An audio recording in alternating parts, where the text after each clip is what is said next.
Welcome to Part 2 of Week 1, Southeast Asia. For those of you who have had me in a course before, you might want to fast forward through this initial discussion of history's relevance and purpose and proceed right on to the section where we begin to speak about Asia and Southeast Asia.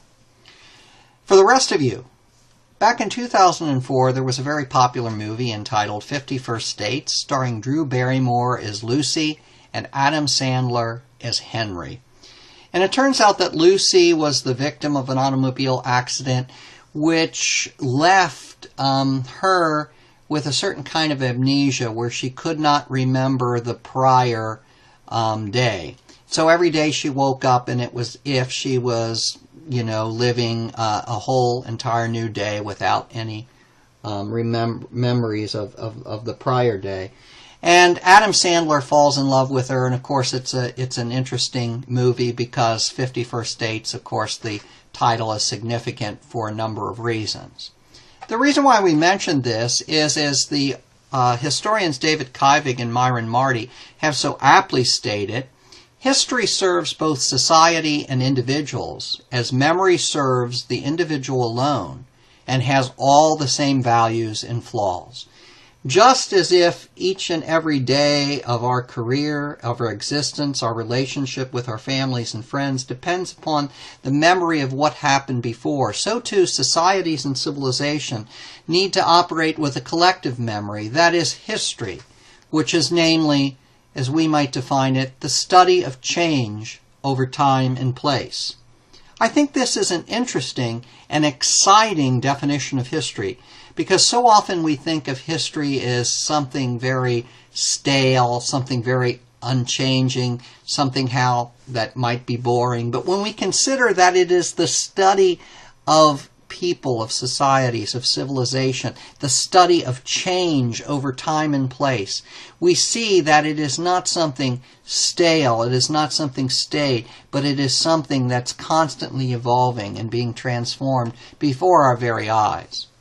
Now, all of us like a certain amount of change. I think most of us would fall into the category that sometimes things can get awfully monotonous. And sometimes we like to go out and try a new restaurant or, travel someplace, have a vacation day and do something different than the routine of our jobs day in and day out. Read a different book, see a different movie. I'm certain some of us have a few friends here and there who are the opposite, and they seem to like change at all times. They're changing jobs, changing cities where they live, changing partners, changing apartments, etc. And then there are the Sheldons of the world, like on The Big Bang Theory, that are obviously very obsessive about the need to do the same things every day. So, Sheldon has, as he literally tells everyone, a bowel movement every morning at 8:20 or so in the morning. Now, of course, those are the ridiculous opposite ends of the spectrum. Most of us like a certain amount of change, but we also like stability and meaning. We wouldn't like to wake up in a world every day where we somehow didn't know where we were, as often happens with people who are the victims of war, that is, refugees of war, etc. So civilization provides humankind with that stability and meaning in what can sometimes be a frightening, uncertain, and changing world. Now, civilizations can be successful or unsuccessful, and as we study history, it's really not that difficult. It's not rocket science to see what things work when it comes to leadership and with governance of civilizations. But we do notice a few things. I note that successful civilizations seem to be able to monitor their political and military, social, cultural, and other conditions. That is, their perceptions of the reality on the ground, of conditions, are fairly accurate reflections of reality. They're in tune with their people and what is happening. They have a clue. And they also have successful leaders who they recognize and reward. And those leaders sometimes are very flexible in their response to changing conditions. And those leaders learn from their own mistakes, learn from the mistakes that have been made in the past of that civilization or that nation, and they move on from there. Unsuccessful civilizations, of course, would be the complete opposite of the above three things. They tend to be kind of clueless. They don't successfully monitor their political and military and social and cultural condition. In fact, their perceptions of those conditions are often out of touch with the basic reality. Their leaders sometimes are inflexible or complacent. They tend to be ruled by the same cliques who are not open to new leadership. We're going to see some of this in Southeast Asia, in the history of Southeast Asia. And sometimes they do not learn from their mistakes. Well, perceptions and realities of a civilization, of a nation, of an area of the world are extremely important, just as they are in our everyday individual lives. And in fact, civilizations are made up of countless decisions and perceptions of individuals, thousands of individual perceptions and realities on a daily basis. Things are not always what they appear to be, as psychologists will tell us. For instance, on the left here, is this a goblet, a white goblet, or is this the silhouettes of two lovers coming together to kiss? And over here, is this a portrait of a young girl? There's her eyelash, there's her nose, there's her chin, and there's the beautiful fur that's wrapped around her neck. There's her beret and her long flowing hair. Or is this the picture of an old lady, and there's her big nose, there's her hairline, there's her little smile, there's her pointy chin? Or is this the picture of an old man, and there's his big nose and his big walrus mustache? You know, sometimes perceptions and realities just don't match up. Mohandas Gandhi, the great Gandhi of Egypt, once said, "A man is but a product of his thoughts. What he thinks, that he becomes." We're certainly going to see this in our history of Southeast Asia too. In history, perceptions are a two-way street. So I say, don't get run down, like from the Warner Brothers cartoon Wile E. Coyote here, on the road of history. And what do we mean by this? Well, we always need to watch both ways for traffic. Traffic going from the past to the present, and that moving from the present to the past. So we can't assume that everything in the past can relate directly to the present, especially if there are centuries between us and the past. It may relate indirectly, however. And so I do, in most of my classes, like to proceed as quickly as we can with those very early years, thousands of years ago, and try to move up into the 19th century, the 1800s, and the 20th century, that is the 1900s, as quickly as possible, where we can begin to relate more and more with what is happening in modern times.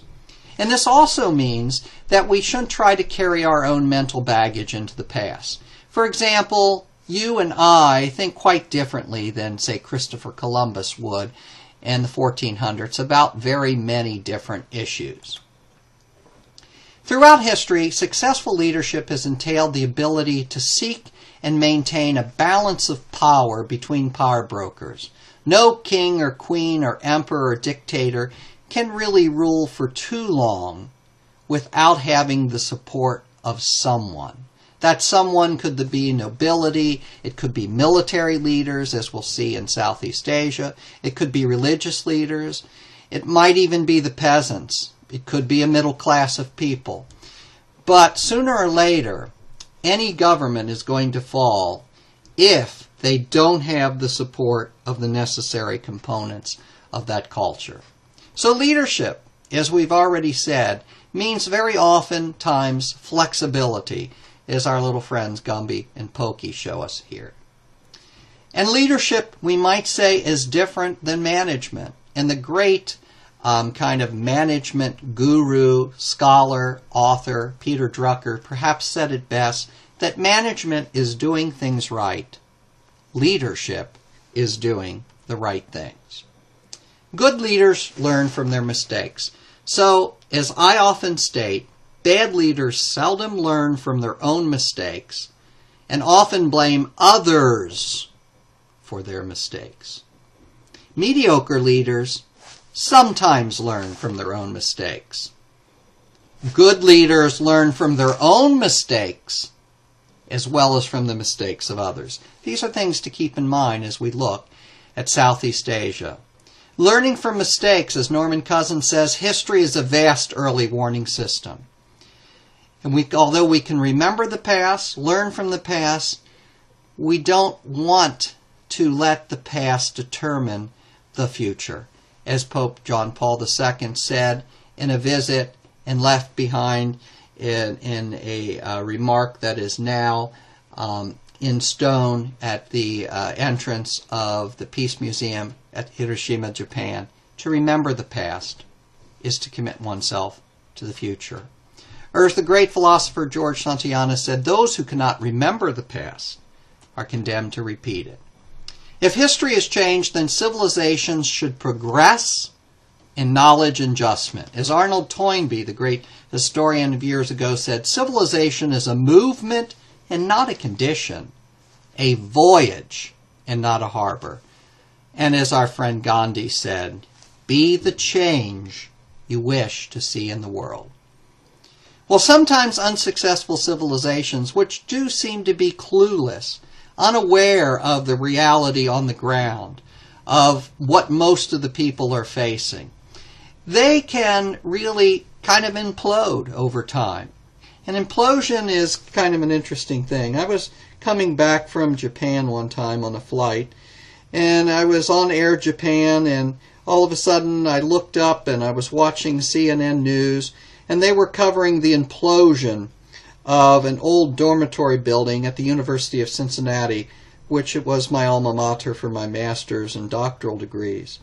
And what they did is this dormitory, this high-rise skyscraper dormitory building, had been filled with asbestos, and so it was unsafe, and it was going to be too expensive to remove all the asbestos and also to fix all of the other problems with the building, including fire safety issues, fire code violations.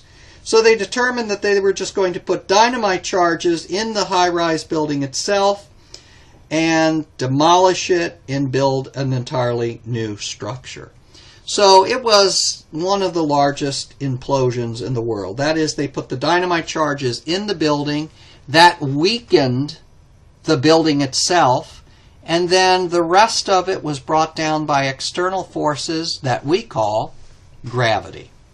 So civilizations very often they fall, governments fall, when not by just one factor, but usually by two factors occurring. One is the combination of internal and external problems. That is, the center of a nation or an empire weakens, and the periphery around it becomes subject to invasions. And you're going to see this repeatedly in the history of Asia, especially of Southeast Asia. So let's go there. What are we talking about when we're talking about Asia? Because if we really consider it, Europe and Asia are really one giant continent, sometimes called Eurasia. Our distinctions of where Europe ends and where Asia starts are really rather arbitrary and have been set up by scholars. They include the Ural Mountains and the Ural River of Russia, so one side of Russia is European and one side is Asian. And then they include down, east of the Mediterranean Sea, the Dardanelles Straits, the Sea of Marmara, and the Bosphorus Strait.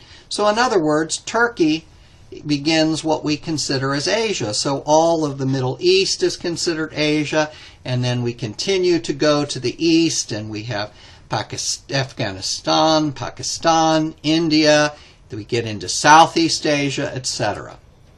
So here we go. Asia starts up here, so you see it's all of the colored portions of the map. And we're going to then go ahead and go all the way over here, east of India, south of China, into this area that we call Southeast Asia. And it's Southeast Asia because that's where it's located, in the southeast. And it's going to be a society that has been vastly influenced by two gigantic civilizations and cultures. In fact, the world's most populous nation, China, and the world's second most populous nation, which in the early years of the 21st century will actually overtake China as the most populous country, India, which is the world's largest democracy. And then over here you have Indonesia, the fourth most populous nation in the world. So Southeast Asia is influenced heavily from China historically and India, as we will see. And it is in an area that contains 3 of the 4 most populous nations on Earth. The third most populous nation on Earth, by the way, is the United States. So there we have, from the book that we're using for this class, Milton Osborne, Southeast Asia, An Introductory History, the 11th edition, the definition of modern Southeast Asia. So we have Burma up here, which is now called Myanmar. We have Laos. We have Vietnam, Cambodia. All of these, by the way, were at one time European colonies. Thailand, which was the only place that was not colonized by the Europeans in Southeast Asia. Then we go down here to Malaysia and down here to Singapore. And then over here in this great, really, archipelago or series of islands, we get Sumatra, which is part of Indonesia, Java, Borneo, Sarawak, the little country of Brunei, and then we have Sulawesi and other islands, Timor, other islands, Papua New Guinea, so the west part of the island of New Guinea is part of Indonesia and part of this archipelago, and up here the Philippines. Now an archipelago is this giant system of islands, Malaysia here, Indonesia, which itself contains 17,000 islands, and the Philippines, which contains 7,000 islands. Now, the only way that we really can begin to understand Southeast Asia is to understand how it fits in with other countries and areas around it, and how geography, especially weather and climate, has influenced and affected its historical development, including and up to the current day.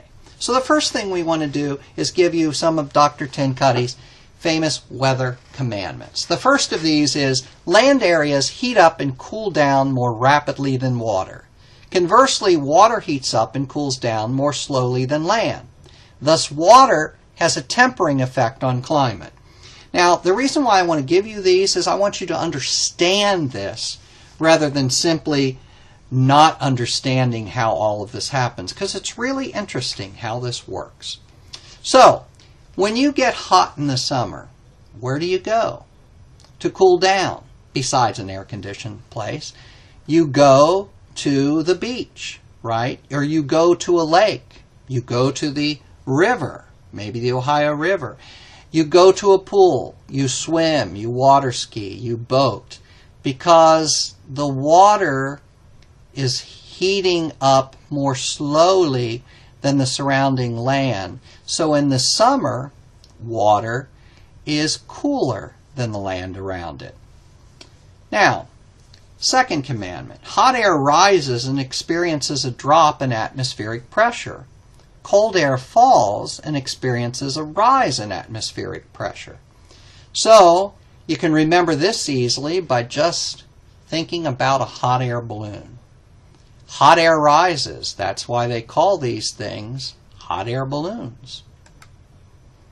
Number 3, air seeks equilibrium. That is, it flows from high pressure areas into low pressure areas. And in fact, that's what we define wind as. Something that goes from high pressure to low pressure.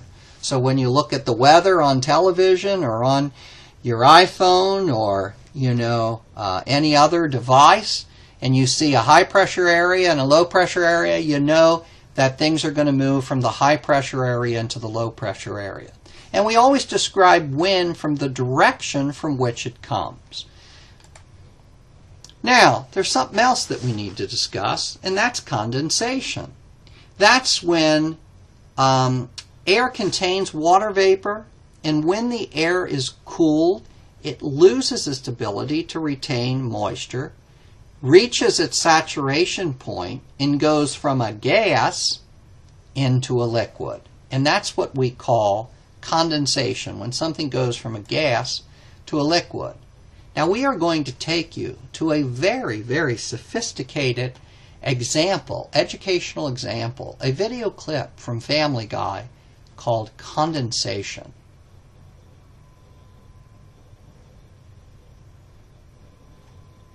Previously on condensation. Ellen, there's moisture on the outside of my glass. It's condensation, Johnny. But what about the fog on the windows? It's not fog, Johnny. It too is called condensation. Condensation.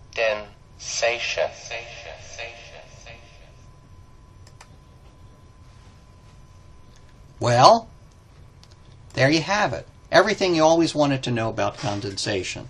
So what happens is you have air in the summer, which is warmer than the glass of water, iced tea, or whatever you want, Long Island iced tea, with its ice there. And when that air hits up against the glass, it begins to cool down, and as it cools down, it loses its ability to hold moisture, so you get condensation, all those little droplets outside of the glass. In the wintertime, if you've got a nice warm room here and cold sub-zero Fahrenheit temperatures here, you're going to get a lot of condensation on the inside of the window, because what's happening is all this warm air is hitting the window and cooling down, and as it cools down, it condenses. It loses its ability to hold moisture. Now, all of this is very important when it comes to Southeast Asia, because large parts of Southeast Asia are tropical climates, either tropical rainforests or tropical monsoon. Especially in tropical rainforests, what happens is things are so hot because they're near the equator that on a daily basis almost, the air heats up, and as it heats up, it rises, and as it rises, it cools, and as it cools, it condenses, and it rains. So if you've ever been to tropical areas like Hawaii, sometimes you'll get rain almost every day or every other day, and this is called convectional precipitation, and that's because the hot air it's heating up so much, it rises quickly, it condenses quickly, because whatever goes up eventually cools down and condenses, and it rains an awful lot. Now that's going to be very important for quite a number of reasons. Let's also look at how hot things are at the equator, because the equator pretty well runs right on through Indonesia, and that's very significant. If we had an untilted Earth, we really wouldn't have any seasons. The sun's rays would be hitting the world the same way all year round. But because the Earth is tilted on its axis, as you can see here, right, then the equator is going to change and move, and at some points in time, the sun, namely in the northern hemisphere in the summer, shown here in June, is going to shine more directly upon the tropics, okay? And in December, when it's tilted the other way, and there's going to be summer in the southern hemisphere, then the equator is going to get these very direct rays as well. The tropics of the world generally fall between what's called the Tropic of Cancer and the Tropic of Capricorn. And the Southeast Asia that we're describing is in the tropics, Tropic of Cancer, Tropic of Capricorn. There's another thing that happens near the equator. And remember what we said, the equator is running right through Indonesia. An equatorial low pressure system where hurricanes often form, it is right around the equator, and it's actually called the ITCZ, the Intertropical Convergence Zone. And it's called that because, remember what we said about that hot air? It heats up so much, the air above the land in the tropics, that every day it heats up, rises quickly, cools down, and then condenses, and then you get rain. That's a low pressure zone, lots of rain. What moves towards a low pressure zone? Winds from a high pressure zone. So winds to the north of the equator and to the south of the equator are moving into the equatorial zone, the ITCZ zone. We call these winds trade winds. The northeast trades between about 5 degrees and 25 degrees north latitude, and the southeast trades between about 5 degrees and 25 degrees south latitude. And they're called the trade winds because people in sailing vessels use them to go north and south. This intertropical convergence zone, a low pressure zone, then is around the equator. It will move according to the time of the year, either north or south, with summer and or winter. And see, then you get the trade winds that are moving in the northern hemisphere here in a clockwise direction towards the equator, and in a counterclockwise direction towards the equator from the southern hemisphere. So, the seasonal shifts in latitude of the sun, the seasonal shifts of the Tropic of Cancer and the Tropic of Capricorn, that in turn shifts the pressure belts, that is the ITCZ, the subtropical highs. And then there's one other thing we have to say that's important to our Southeast Asia and to the southern hemisphere. Since the southern hemisphere has less land, it heats up and cools down much more evenly than does the northern hemisphere. So the ITCZ moves north in July, and with it the wind patterns shift. It moves south in January, and with it the wind patterns shift. Let's look at that again. So in July, it's up here. This is Southeast Asia here. So it shifted, just north of Southeast Asia. And in January, it's moved down here south. And where's the equator? Right there, running right through, as we promised, Indonesia. So, this is an area that also is subject to what we call hurricanes or cyclones and typhoons when we get into the Indian Ocean and Pacific Ocean areas. And the Köppen system of climates is going to show us what kind of climates we're dealing with, namely tropical rainforests, see, and monsoonal climates right here in Southeast Asia. Tropical rainforests are located generally near the equator, near the equatorial low pressures area. They're warm in all months, they're wet in all months. Very densely packed tropical rainforests. Now, another part of the area, in fact, all of the area really is subject to monsoon winds. Now, if you think of a monsoon, you probably think of these movies about India and other places in Southeast Asia, and you're thinking of torrential, continuous rains. That is only a small part of the equation. The monsoons which affect Southeast Asia and other places of the world, we've already explained why they occur. Changing position of the sun, ITCZ, differing air pressures. But what a monsoon really is, the definition of a monsoon, is a seasonal shift in winds. A seasonal shift in winds. And it also is defined by this second thing, a distinct wet and dry season. except less so in the equatorial areas of Malaysia and Indonesia, where we might be more accurate to state wet and less wet. Let's take where we live, northern Kentucky. Some of you, I know, as this is an online course, don't live in northern Kentucky, but you live somewhere in the United States, and I can say this. The United States, continental United States, does not have a monsoon climate. Nowhere. Nowhere in the continental United States.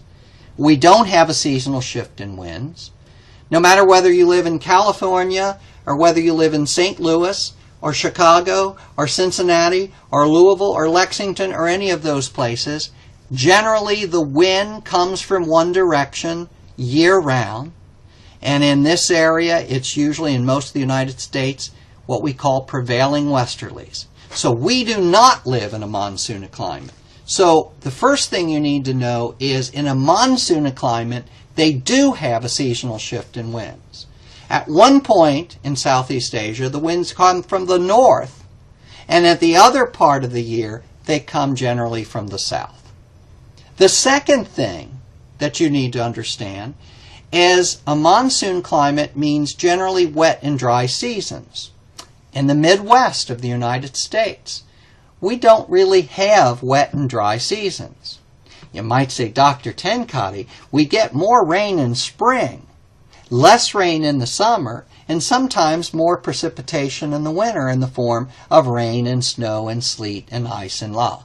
And where I will agree with you, yes, that's true. Nonetheless, we do not have a distinct wet and dry season.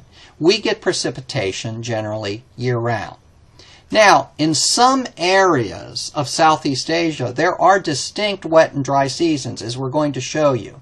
Once you get towards the equator, everything breaks down because the equator has low pressure, ITCZ, it has that convectional rainfall, it's hot air rises, condenses, it rains. So when we get into those areas, they still have a tropical monsoonal climate, but instead of wet and dry, we're just going to say it's wet and less wet. So, the tropical rainforests are seen in yellow. Tropical savannas, which are a different thing which we're really not going to go into, more grasslands, are this tannish color, and the brown color is the monsoonal climate.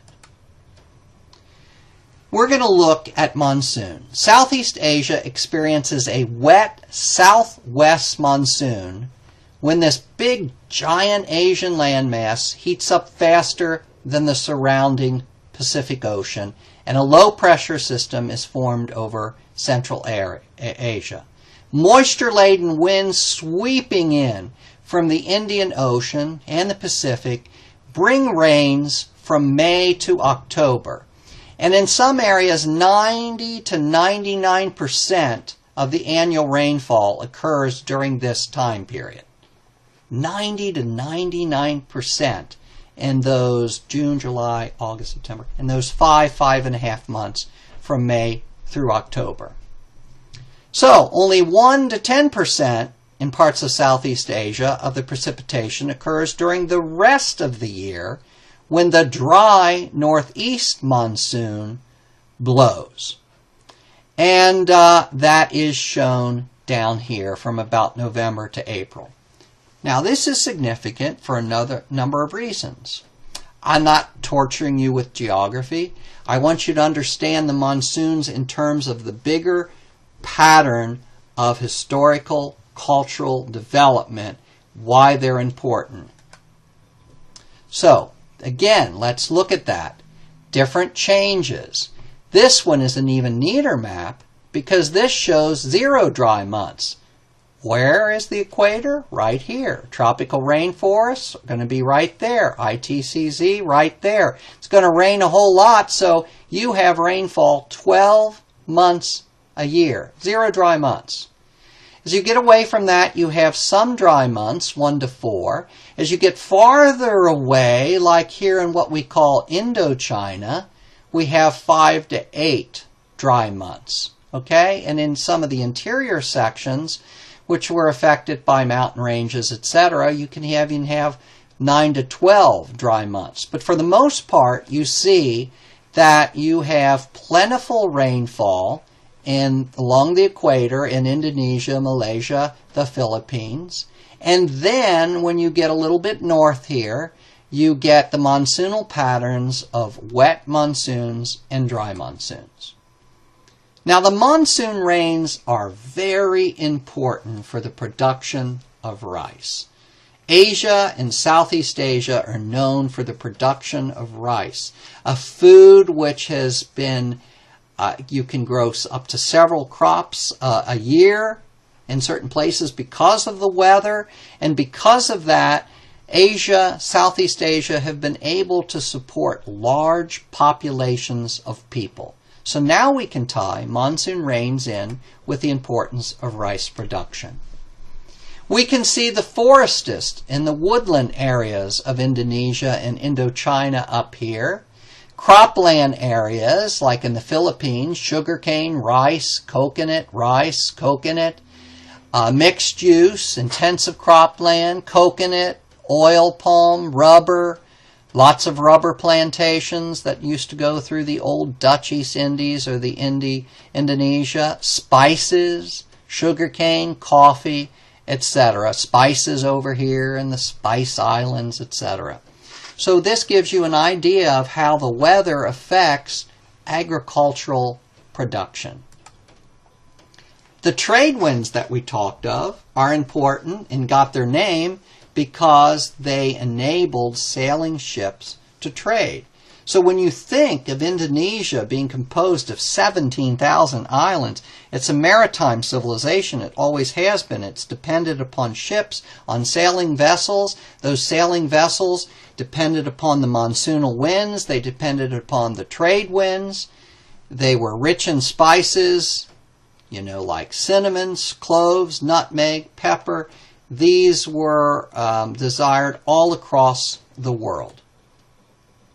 So now you know a little bit about the climate, but let's tell you a little bit about the plate tectonics in this area. The Earth's lithosphere is composed of a dozen major moving plates. And right here in Southeast Asia, you're getting a lot of them coming together. So here you have North America, right? And here you have the North American plate, and sliding past it, and a transverse fault is the Pacific plate. So over here in California, we have this San Andreas fault where two plates are sliding past one another. Sometimes they get snagged up, caught up with one another, and lo and behold, that energy builds, it gives way, and all of a sudden we have earthquakes. Or up here in the Northwest, and in, volcanoes even, right? This whole area of the Pacific Ocean is very tectonically active. That is, plates are converging towards one another, as you see the Pacific and the Eurasian plate. That is, they're colliding into one another, and at that point they'll form huge trenches out in the seafloor, like you see in this subduction, where one of the continental plates is actually being thrust under the other continental plate. This causes a lot of problems in some, like earthquakes and volcanoes. You can see another plate here, the Philippine Sea plate, in this area affecting things in the Philippines. You can see the Himalayas, which are formed because the Indian-Australian plate is colliding into the Eurasian plate, and as it does, those Himalaya mountains keep folding up and building up, upward. You can see all of this stuff happening here, tectonically active areas. You can see it even better here, where the Philippine plate is there, the Pacific plate is there, the Australian plate there, the Eurasian plate here, and how that can cause a series of earthquakes. We measure those earthquakes through the Richter scale, which was invented by an American called Charles F. Richter. He had a very interesting life, He was a noted nudist, for instance. That's part of his private life. But other than that, he came up with a Richter scale, which was a logarithmic scale to measure earthquakes. And by a logarithm, we mean that each increase of 1 on the scale represents an earthquake 10 times stronger than the other one. So a 6.0 earthquake is a really strong earthquake. But a 7.0 is 10 times stronger than a 6.0. And an 8.0 is 10 times stronger than a 7.0 and 100 times stronger than a 6.0. And we're going to describe here in a moment a 9.0 earthquake, which would be 10 times stronger than an 8.0, 100 times stronger than a 7.0, 1,000 times as strong as a 6.0, and 10,000 times as strong as a 5.0. And about the most I've experienced is right in this high 4-point range, low 5-point range. So what I'm going to describe to you today and what we've experienced in the Midwest here is generally an earthquake about 10,000 times the magnitude of anything we experienced in the Midwest of the United States in our lifetime. So this Pacific Ring of Fire is marked by volcanoes and earthquake epicenters all over the Pacific and the Indian Ocean area as well. And when there's earthquakes, if those earthquakes occur below the oceans, they can sometimes cause mammoth tidal waves, such as the world's third largest recorded earthquake, which occurred on December 26, 2004. An estimated 9.1 magnitude earthquake struck the Indian Ocean, caused giant tsunami tidal waves that left up to 200,000 people dead in Indonesia alone. The area is also volatile in terms of volcanoes. In August 1883, a series of massive volcanic explosions rocked Krakatau, an island in the Dutch East Indies, now Indonesia, between Java and Sumatra. The explosions were heard 3,000 miles away and were 13,000 times the power of the nuclear bomb that destroyed Hiroshima in 1945. As many as 36,000 people, some people say more, died, especially from the resulting tsunami. The cloud of smoke caused by the Krakatau volcano led to worldwide temperature decreases that did not reverse until 5 years later. Wow. Welcome to Southeast Asia. Welcome to an area which during the last ice age, when the waters were lower, was connected by land bridges. So if you wonder how certain flora and fauna reached these outer islands, there used to be land bridges, as shown here, some 18,000 years ago. People traveled throughout this whole entire area as it became very ethnically diverse. And this shows a map, which you might want to use when you're reading your short history by our friend Milton Osborne, Southeast Asia, an Introductory History, and shows some of the major empires as of the 1100s. Pho Bacan, the Khmer Empire, we get the term Khmer Rouge from that. Nam Viet, we get the term Vietnam from that. Kampa, and here is Srivijaya, Kadira, and so many others that we'll be discussing, and you'll be, at least if we're not going to be discussing, you'll be reading in your Milton Osborne book.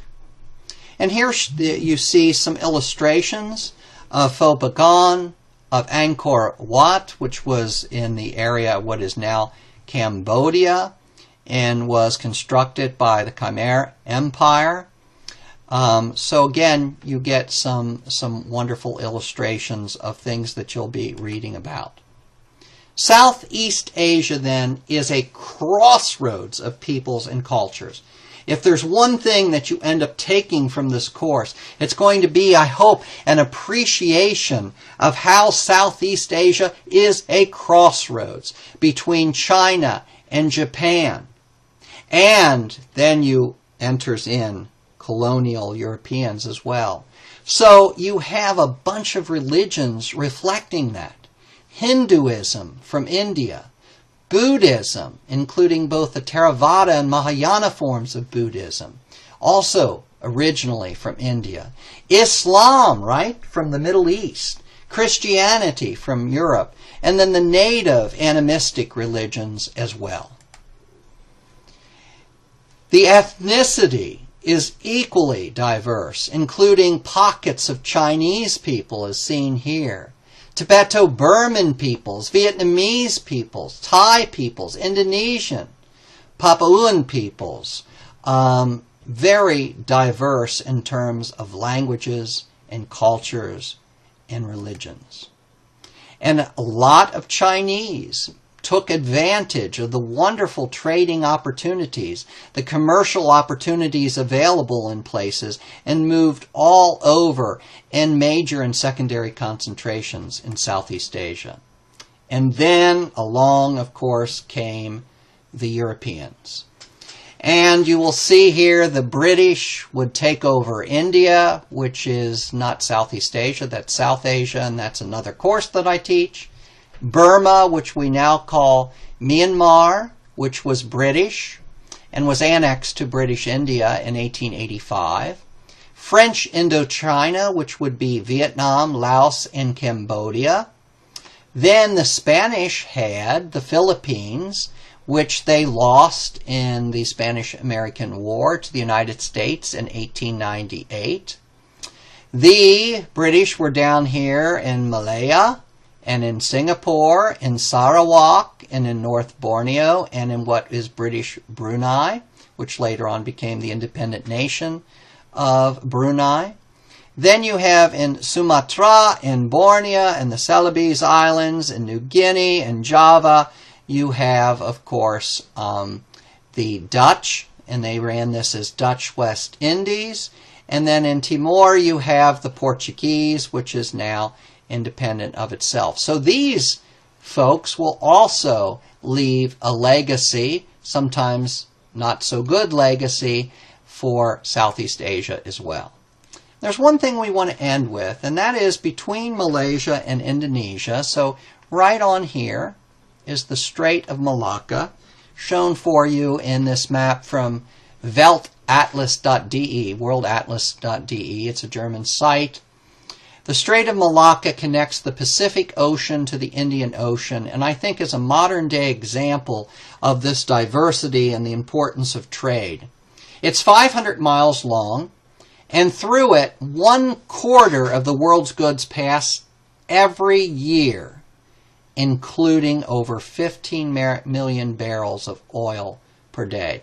It's an area, too, that sometimes modern-day pirates will attack and take over ships. Any questions, please feel free to email or phone me. I'm always happy to help. Please go ahead and read the first six chapters of Southeast Asia and Introductory History, and then you want to complete test number 1. Thank you, and have a good day.